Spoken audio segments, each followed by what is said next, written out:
Welcome. You have reached review time with Imperial, and today's review will be The Batman 2022. Let's get into it. So this movie, I was leery about because you never know what to take from the movie. And when they told me, when I seen who was playing as Batman, Robert Pattinson, I didn't know what to take because, he did a lot of movies since Twilight, but Twilight movies is his signature, and I couldn't get past the whole Twilight character. So let's just go over the cast before we get into the story. And subscribe to the channel, like the video as I begin. So we got Jeffrey Wright playing as James Gordon.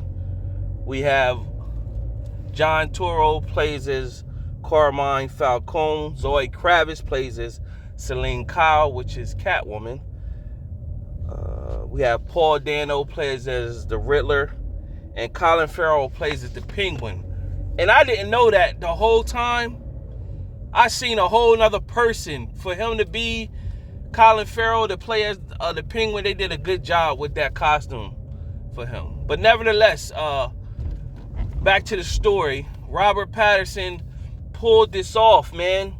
I didn't see the Twilight character, and I didn't know how to take this was going to be, but he killed this role, and you could tell he put a lot of work into the character, and he studied film of the previous Batmans, and he's given, depending on what this, they definitely going to do more than one movie, but depending on what the trilogies do, he could give Christian Bale a run for his money, depending how the writing is in the next film. The Dark Knight, that last one, whatever that, the Dark Knight Returns, whatever that Dark Knight, that third one, installment with Bane in it, that probably could have been one of the best, next to Endgame and all that. But that could have been one of the best movies, superhero movies of all time. But what spoiled it was when that maniac went into the theater and killed all them people. That was terrible. Nevertheless, back to the storyline. But Robert Pattinson did his thing. The storyline, they took a Batman story and they brought it in modern day time because it was internet, cell phones, and all that, social media. So they put a Batman storyline in modern day time. And this is year 2 of Bruce Wayne being Batman. So all of the cool gadgets that we've seen in the other Batmans, they're not fully there yet because this is year 2. And all the cool gadgets that we used to see in Batman with. However, it still was enough. And the whole movie is dark and gloom. So it's a gritty movie. The lighting is dark the whole time. Even when it's daytime, it's still like gloomy. A lot of rain sequences and everything. The storyline is pretty much the Riddler is uncovering the corruption within the GCPD. Of course, that's Gotham City Police Department. He's uncovering the corruption, and as he's taking layers and layers of the corruption, you're seeing different people, how they were connected, all leading up to Thomas Wayne's dad, when he was about to run for mayor, what he was linked to. And found out later on that Carmine Falcone, he was the dad of Selene Kyle, which is Catwoman, and Zoe Kravitz did a great job as well, playing Catwoman. She didn't disappoint. I think I said before that in one of my other videos, whatever I was reviewing, I said that Halle Berry's Catwoman, I think the storyline was a little wonky, but I think as Catwoman herself, I think she did a good job. However, Zoe Kravitz didn't disappoint. She killed the action scenes, and of course her affection with Bruce Wayne was right there. And as the layers was peeled, you find out that her father was Carmine Falcone, who had the whole GCPD working for him. And he snitched on Maloney, who was in head. And what he did was, when he snitched on him, he uncovered a lot of things, gave up Maloney's drop places, which allowed people to, in return, get greedy with pension funds and stuff like that. And so he got greedy as well, and then he ended up having all of them work for him. And that's how he was able to maneuver all this time. And of course, Bruce approached him as Bruce Wayne because he had affiliation with his dad. And he pretty much told Bruce that someone else had something to do with his dad's death. But what really happened is that Thomas Wayne, someone was pretty much, a reporter was telling Thomas Wayne, he uncovered some things about Thomas Wayne's wife, which is Bruce Wayne's mom. And he wanted to pay the guy off, but he wouldn't take the money. So Thomas Wayne went to Carmine and told him, basically put some fear in him to stay, for him to just go away. And Carmine had him killed. That worried on Thomas Wayne because he's supposed to be a noble guy. And he's told Carmine he was gonna tell the police and give himself up and tell everything. That ain't sit right with Carmine. And so Carmine had Thomas Wayne killed. Meanwhile, of course, Alfred was there for Bruce, and you see how Bruce was kind of not respecting Alfred.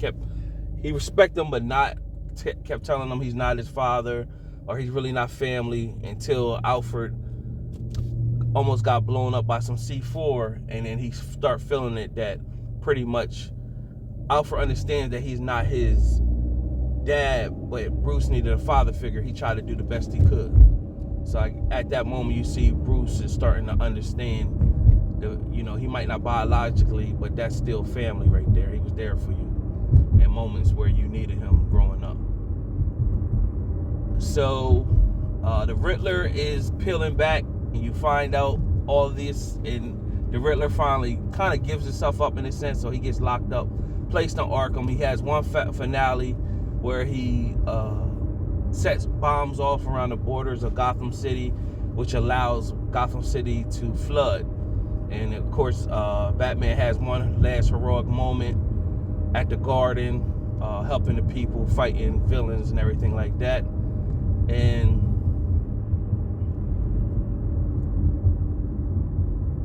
at the end, Selene, Kyle go up, and her and Batman, she's telling Batman to go with her, and they could get in some trouble together, and he pretty much saying, I gotta stay here for Gotham. And she's pretty much telling him, you're gonna die here in Gotham because it's not gonna change. And somebody put out the bat signal, and that was signaling him that the city needs him, and she had to go about her way. And that's pretty much how it ended. There was no post-credit scene. However, it did show a moment towards the end where Riddler was in jail, and he was upset that the city didn't drown, and they was able to save the city. And he started to, he was upset, and then you heard a voice talking to him. And then when he finally collected his thoughts, that voice came clearer, and he's pretty much telling them Gotham loves a comeback, good comeback, and save your riddles. And then Riddler looked over and said, a friend. And you couldn't really make out who the face was, but it's basically the Joker, because I forgot what the line he actually said, but it's a line that the Joker used in his previous movies. So it's definitely the Joker. And then he started with the Joker laugh, so it was the Joker. What would be dope if DC do their own version of what Marvel did, where the Joker movie with Joaquin Phoenix because I heard a part 2 is supposed to come out with that. If they start to tie that in with this Batman movie, hopefully that's the plan, because that's a good build up. But I couldn't really make out who that version of the Joker is, and if it's Joaquin or not. The voice, I couldn't make out the voice, and it was kind of dark and gloomy, so I couldn't make out whether that was him or not. I look at some videos online and see if that was actually him who was playing as the Joker in the Arkham jail cell. But overall, good movie. If I had to knock it, the only thing, it was 3 hours long, 2 hours and 56 minutes. It was long. It was long, a little bit too long for my taste. That's the only thing I could give it a knock on. Pretty much the fight scenes was there, but I don't know if you could have told a better storyline without it being so long. So for that, I understand, but it was long, 2 hours and 56 minutes. So if you're going out to see it, just be prepared. It is a long movie. It's dark and gloomy, but interesting enough to keep you in tune. Fight scenes is on point. It's a grittier Batman. Robert Pattinson, he did his thing. He didn't disappoint. I look at him in a different light. So I will say, depending on what the next 2 movies is, he could give Christian Bale, as I have for my list, Christian Bale has the top spot for anyone who played Batman so far.